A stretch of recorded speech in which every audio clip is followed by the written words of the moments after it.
ഒരു സിനിമ നന്നാവണമെങ്കിൽ അതിന്റെ കഥ വളരെ മികച്ചതായിരിക്കണം.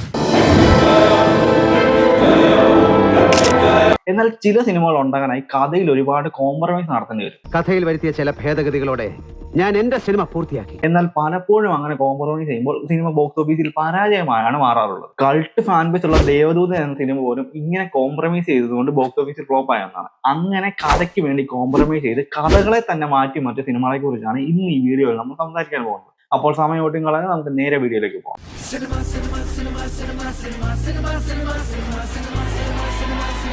Cinema facts Malayalam. സിനിമയെക്കുറിച്ച് എന്തും ചർച്ച ചെയ്യപ്പെടും.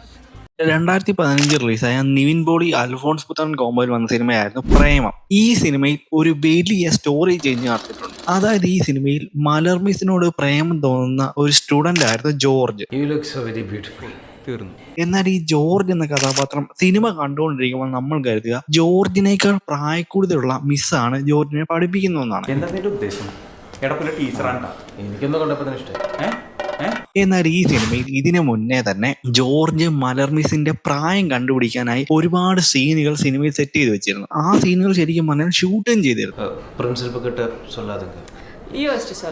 അവസാനം സിനിമയിൽ ജോർജ് മലർമിസിന്റെ പ്രായം കണ്ടുപിടിക്കുന്നുണ്ട്. ആ കണ്ടുപിടിക്കുമ്പോൾ മലർമിസിന് ജോർജിനേക്കാൾ പ്രായം കുറവുള്ളതായും കാണിക്കുന്നുണ്ടായിരുന്നു. എന്നാൽ ഇത് സിനിമയുടെ ആസ്വാദനത്തെ എങ്ങനെ ബാധിക്കുമെന്ന് അറിയില്ല. അതുകൊണ്ട് തന്നെ ഈ സീനുകൾ കട്ട് ചെയ്ത് കളയുകയായിരുന്നു. അതുകൊണ്ട് തന്നെ സ്റ്റോറിയിലും വലിയ രീതിയിലുള്ള മാറ്റങ്ങൾ ഉണ്ടായി. അങ്ങനെ സ്റ്റോറി നമ്മൾ കണ്ടുകൊണ്ടിരിക്കുമ്പോൾ കാര്യം ജോർജിന് മലർമിസിനേക്കാൾ പ്രായക്കുറവാണ്. എന്നാൽ ജോർജ് ലാറ്ററൽ എൻട്രി വഴി കോളേജിൽ വന്ന് ഏകദേശം ഒരു 28 വയസ്സായ യുവാവായിരുന്നു. ഈ യുവാവ് പിന്നീട് മലർമിസുമായി പ്രണയത്തിലാകുന്നതായിരുന്നു കഥ.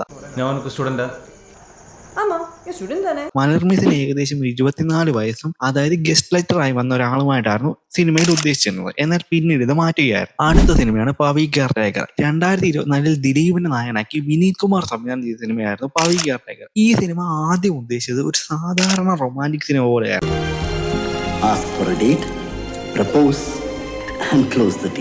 അതായത് ദിലീപിൻ്റെതായ സ്ഥിരം കോമഡികളൊന്നുമില്ലാതെ ഒരു പക്ക റൊമാൻറ്റിക് സിനിമ. അതായത് നമ്മൾ ബോഡി ഗാർഡിലൊക്കെ കണ്ടതുപോലെയുള്ള ആളെ തിരിച്ചറിയാത്ത ഒരു പ്രേമവും അതിലൂടെ ഉണ്ടാവുന്ന ചെറിയ ചില നർമ്മങ്ങളുമായിരുന്നു സിനിമയിലെ പ്രധാന കഥാ ഇതിവൃത്തം. ഈ ആണും പെണ്ണും തമ്മില് പ്രേമം എന്നുള്ള സംഗതി മാത്രമല്ല, നല്ല ഒന്നാന്തരം ഫ്രണ്ട്ഷിപ്പും കൊണ്ടുനടക്കാൻ പറ്റും. പക്ഷെ അതൊക്കെ മനസ്സിലാവണേല് ലൈഫിൽ അങ്ങനെ ഒരാൾ വേണം. എന്നാൽ പിന്നീട് ദിലീപ് തന്നെ പറഞ്ഞു ഇങ്ങനെ ഒരു സിനിമ ഇറങ്ങിയാൽ ഒരു പക്ഷേ അത് ഹിറ്റ് ആവാനുള്ള ചാൻസ് കുറവാണെന്ന്. അങ്ങനെ പറഞ്ഞതുകൊണ്ട് സിനിമയിൽ ഒരുപാട് മാറ്റങ്ങൾ വരുത്തി. പിന്നീട് ഒരു പക്ക ദിലീപ് സിനിമയാക്കി മാറ്റുകയായിരുന്നു. ഒരുപക്ഷെ ഇത് ഇങ്ങനെയുള്ള മാറ്റങ്ങൾ വരുത്താതെ ഒരു പക്ക റൊമാൻറ്റിക് സിനിമയാക്കി മാറ്റുകയെങ്കിൽ ഒരുപക്ഷെ സിനിമയുടെ റിസൾട്ട് തന്നെ മാറിപ്പോയനെ. എന്തായാലും സിനിമ കണ്ടിറങ്ങുന്ന പ്രേക്ഷകർക്ക് ചിരിക്കാനുള്ള ഒരുപാട് സീനുകൾ സിനിമയിൽ ഉണ്ടെങ്കിൽ പോലും ഈ സിനിമ നമുക്ക് അത്ര ഇഷ്ടപ്പെടാത്തത് ഇതുപോലുള്ള ചെറിയ ചെറിയ പഴയകാല കോമഡികൾ വന്നതുകൊണ്ടാണ്. എന്നാൽ ഒരുപക്ഷെ വിനീത് കുമാർ തന്നെ ആഗ്രഹിച്ചിരുന്നത് പോലെയുള്ള ഒരു സിനിമയായിരുന്നു വന്നതെങ്കിൽ ഒരുപക്ഷെ ബോക്സ് ഓഫീസിൽ വലിയ വിജയം ഈ സിനിമ നേടാൻ കഴിഞ്ഞേനെ. ദിലീപിന്റെ മികച്ച ഒരു പെർഫോമൻസ് കൂടി നമുക്ക് കാണാനും സാധിച്ചേനെ. അടുത്ത സിനിമയാണ് ദേവദൂതൻ. 2000 റിലീസായ ലാലേട്ടന് തന്നെ കരിയറിലെ ഒരു വലിയ ബിഗ്ഗസ്റ്റ് ഡിസാസ്റ്റർ സിനിമയായിരുന്നു ദേവദൂതൻ. എന്നാൽ ഈ സിനിമ പിന്നീട് റിലീസ് ഒക്കെ വെച്ച് കേരളത്തിൽ വമ്പനോളം ഉണ്ടാക്കി. എന്നാൽ ഈ സിനിമ ഇതേപോലെ കഥ മാറ്റിമറിച്ച് മറ്റു രീതിയിലാക്കിയ സിനിമയായിരുന്നു.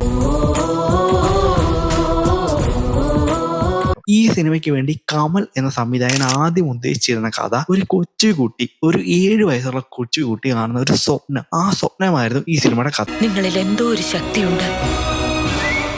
ആ കഥയിലായിരുന്നു ഈ കഥാപാത്രങ്ങളൊക്കെ വരുന്നത്. എന്നാൽ പിന്നീട് പല പല മാറ്റങ്ങൾ വരുത്തി ഇത് പിന്നീട് ഒരു കോളേജ് സ്റ്റുഡന്റിന്റെ കഥയാക്കി. എന്നാൽ ഈ സിനിമയുടെ തീം ലാലേട്ടന് ഒരുപാട് ഇഷ്ടമായി. അതുകൊണ്ട് ലാലേട്ടൻ പറഞ്ഞ് ലാലേട്ടന് വേണ്ടിയിട്ടുള്ള ഒരു പക്ക മസാല സിനിമ പോലെ ആക്കാനായിരുന്നു പ്ലാൻ ചെയ്തത്. എന്നാൽ പിന്നീട് സിനിമയുടെ തീമിലേക്കുള്ള മാറ്റം വരുത്തിയപ്പോഴും ലാലേട്ടന് വേണ്ടി ചില പ്രത്യേക സീനുകൾ, അതായത് ലാലേട്ടന് വേണ്ടിയുള്ള ഇൻട്രോ സീനുകളും ഫൈറ്റ് സീനുകളും ഒക്കെ ആഡ് ചെയ്ത് സിനിമയ്ക്ക് വല്ലാത്ത രീതിയിലുള്ള അവിയൽ പരുവത്തിലാക്കി മാറ്റി. നമ്മൾ ആഗ്രഹിച്ചു ഇദ്ദേഹം നമുക്ക് വേണ്ടി വന്നു. അതുകൊണ്ട് തന്നെ സിനിമ ആ കാലത്ത് പ്രേക്ഷകരെ ഏറ്റെടുത്തില്ല. ഈ സിനിമ റിലീസ് ആവുന്ന സമയത്ത് ശരിക്കും ലാലേട്ടൻ ഒരു ആക്ഷൻ ഹീറോ ഇമേജിലായിരുന്നു നിന്നിരുന്നത്. അതുകൊണ്ട് തന്നെ ആയിരിക്കാം ഒരുപക്ഷെ ഈ സിനിമ അന്നത്തെ പ്രേക്ഷകരെ ഏറ്റെടുക്കാഞ്ഞത്. ഇന്നത്തെ കാലത്തൊക്കെ ആയിരുന്നെങ്കിൽ ഒരുപക്ഷെ സിനിമ വൻ വിജയമായി മാറുമെന്ന കാര്യത്തിൽ ഒട്ടും തർക്കമില്ല. അങ്ങനെയുള്ള ഒരു മാറ്റം വരുത്തിയത് കൊണ്ട് സിനിമ അന്ന് ബോക്സ് ഓഫീസിൽ വലിയ പരാജയമായി മാറി. അടുത്ത സിനിമയാണ് വർഷങ്ങൾക്ക് ശേഷം. വർഷങ്ങൾക്ക് ശേഷം എന്ന സിനിമ ക്രിഞ്ച് ലെവലാണെന്നൊക്കെ തിയേറ്റർ റിലീസിന് ശേഷം ഒരുപാട് പരാമർശം വന്നിരുന്നു. എന്നാൽ ഈ സിനിമയെ ക്രിഞ്ചിന് മേളിൽ നിൽക്കുന്ന ഒരു മൾട്ടി സ്റ്റാർ കാസ്റ്റ് ഉള്ള സിനിമയായിട്ടായിരുന്നു ആദ്യം പരിഗണിച്ചത്. അതായത് ഈ സിനിമയിൽ ധ്യാൻ ശ്രീനിവാസനും പ്രണവ് മോഹൻലാലും ചെയ്യുന്ന കഥാപാത്രങ്ങൾ ആദ്യം ചെയ്യാൻ ഉദ്ദേശിച്ചത് മോഹൻലാലും ശ്രീനിവാസനുമായിരുന്നു. എല്ലാം അതിലും മുട്ടാം, ഏതെങ്കിലും ഒരെണ്ണം തുറക്കും. അതായത് ധ്യാൻ ശ്രീനിവാസനും പ്രണവ് മോഹൻലാലും ചെറുപ്പകാലം ചെയ്യുന്നു. പിന്നീട് ഇവരുടെ ഏജ്ഡ് വേർഷൻ, അതായത് വയസ്സായ കാലഘട്ടം സാക്ഷാൽ ലാലേട്ടനും ശ്രീനിവാസനും അവരുടേതായ രീതിയിൽ ചെയ്യുന്നു. മാറുന്ന മലയാള സിനിമയെ കുറിച്ച് വിവരമുള്ള ഡയറക്ടർമാർ ചർച്ച ചെയ്യുന്ന എനിക്ക് കേട്ടെന്തെങ്കിലും പഠിക്കാം. ഒരുപക്ഷെ അങ്ങനെ വന്നിരുന്നെങ്കിൽ സിനിമയുടെ റിസൾട്ട് തന്നെ മാറിപ്പോയനെ. കാരണം ലാലേട്ടനും ശ്രീനിവാസനും ഒന്നിച്ച് വീണ്ടും ഫ്രെയിമിൽ വരുന്നു, അതുപോലൊരു സ്റ്റോറി, ബിനി ശ്രീനിവാസന്റെ ഡയറക്ഷൻ, അങ്ങനെ ഒരുപാട് പ്രത്യേകതകൾ ഉള്ളതുകൊണ്ട് ഒരുപക്ഷെ സിനിമയുടെ റിസൾട്ട് മാറിപ്പോയി സിനിമ വലിയൊരു വിജയമായി മാറിയനെ. 1, 2, 3 clap. അല്ലെങ്കിൽ തന്നെ ഈ സിനിമ ഒരു വലിയ വിജയമാണ്. എന്നാൽ പോലും സിനിമയുടെ റിസൾട്ടിനെ വലിയ രീതിയിൽ പോസിറ്റീവായിട്ട് അത് അഫക്ട് ചെയ്തേനെ. എന്നാൽ എന്തെല്ലാമൊക്കെ കാരണങ്ങൾ കൊണ്ടും ഇതുകൂടാതെ ശ്രീനിവാസൻ ചേട്ടന്റെ ആ സമയത്തെ ആരോഗ്യസ്ഥിതികൾ കൊണ്ടും ഈ സിനിമയിൽ നിന്നും അങ്ങനെ ഒരു കാര്യം എടുത്തു മാറ്റുകയായിരുന്നു. അങ്ങനെ സ്റ്റോറിയിൽ നിന്ന് മാറ്റങ്ങൾ വരുത്തി ഇന്ന് കാണുന്ന വർഷങ്ങൾക്ക് ശേഷം ഉണ്ടായി. അടുത്ത സിനിമയാണ് പാസഞ്ചർ. 2009 റിലീസായി. ശരിക്കും പറയാൻ മലയാള സിനിമയുടെ സ്ട്രക്ചർ മാറ്റിയ ഒരു സിനിമയായിരുന്നു പാസഞ്ചർ. അതായത് അതുവരെ നമ്മൾ കണ്ടു ശീലിച്ച സ്ഥിരം ഫോർമാറ്റിൽ നിന്ന് മാറി ഒരു വല്ലാത്ത സീറ്റഡ് ത്രില്ലർ ആയിരുന്നു ഈ പാസഞ്ചർ എന്ന സിനിമ. എന്നാൽ ഈ സിനിമയ്ക്ക് വലിയൊരു പ്രത്യേകതയുണ്ട്. അതായത് അതിന് തുടക്കത്തിൽ തന്നെ ഈ സിനിമയിലെ നായക കഥാപാത്രമായി ഉദ്ദേശിച്ചത് മമ്മൂക്കയായിരുന്നു. അതായത് ശ്രീനിവാസൻ ചെയ്യുന്ന വേഷത്തിൽ മമ്മൂക്കയും ദിലീപ് ചെയ്ത വേഷത്തിൽ പൃഥ്വിരാജുമായിരുന്നു. എന്നാൽ ഇത് പിന്നീട് മാറി ഇവർ രണ്ടാളും പിന്നീട് കാസ്റ്റിംഗിലേക്ക് മാറിയിരുന്നു. എന്നാൽ ഈ ചിത്രത്തിൽ നെടുമുടി വേണു ചെയ്തൊരു കഥാപാത്രമുണ്ട്. ഈ കഥാപാത്രത്തിനായി ആദ്യം ഉദ്ദേശിച്ചത് സുരാജ് വെഞ്ഞാറമൂടിനായിരുന്നു. സുരാജ് വെഞ്ഞാറമൂടിന്റെ കോമഡി കലർന്ന ഒരു കഥാപാത്രത്തെയായിരുന്നു ആദ്യം ഉദ്ദേശിച്ചത്. എന്നാൽ ദിലീപ് പറഞ്ഞ് നിർബന്ധിച്ച് ഈ കഥാപാത്രത്തെയും ഈ കഥാപാത്രത്തിന്റെ സ്വഭാവ ശൈലി മാറ്റി ഒരു ചൊറിയനായ ഒരു കാർ ഡ്രൈവറാക്കി മാറ്റി. പാതിരാക്കി സവാരിയും വിളിച്ചോണ്ട് പോയി ആളില്ലാത്ത സ്ഥലത്ത് ചെല്ലുമ്പോൾ ഡ്രൈവറെ കൊന്നു വണ്ടി തട്ടിക്കൊണ്ട് പോണതേ ഇപ്പൊ ഒരു സ്ഥിര ഏർപ്പാടാ. പിന്നീട് ആ കഥാപാത്രത്തെ നെടുമുടി വേണുവിന് നൽകി. ശരിക്കും പറഞ്ഞാൽ അത് വലിയൊരു തീരുമാനം തന്നെയായിരുന്നു. അതായത് നെടുമുടി വേണുവിനെ പോലുള്ള ഒരു ക്യാരക്ടർ ഉടനീളം സിനിമയിൽ ശ്രീനിവാസനോട് വല്ലാത്ത രീതിയിൽ ചൊറിയുന്ന ഒരു കഥാപാത്രമായി മാറി. ഇത് കാണുന്ന പ്രേക്ഷകനും വല്ലാത്ത രീതിയിൽ ത്രില്ലടിപ്പിച്ചു. ഈ കഥാപാത്രം എങ്ങനെ ഇതിൽ മികച്ചൊരു പങ്ക് വഹിക്കും, എന്നാൽ സിനിമയുടെ അവസാനം വരെ ആ ത്രില്ല് നിലനിർത്താനും സിനിമയിലെ തന്നെ മികച്ചൊരു കഥാപാത്രമായി മാറാനും നെടുമുടി വേണുവിനെ കൊണ്ട് ആ സിനിമയിൽ സാധിച്ചു. മനുഷ്യത്വം നശിച്ചിട്ടില്ലാത്ത ചിലരെങ്കിലും ഈ ഭൂമിയിലുണ്ടെന്ന് നിങ്ങൾ എനിക്ക് കാണിച്ചു തന്നു. എനിക്കത് മതി.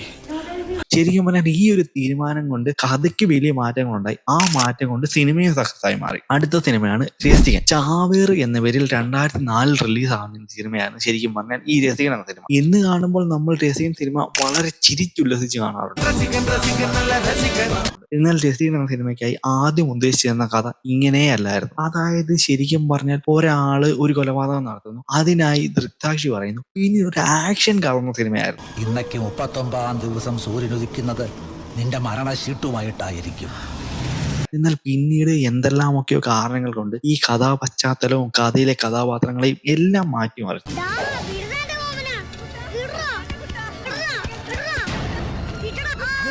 എന്നിട്ട് പിന്നീട് എഴുതിയ കഥയായിരുന്നു ഇന്ന് നമ്മൾ കാണുന്ന രസികന്റെ കഥ.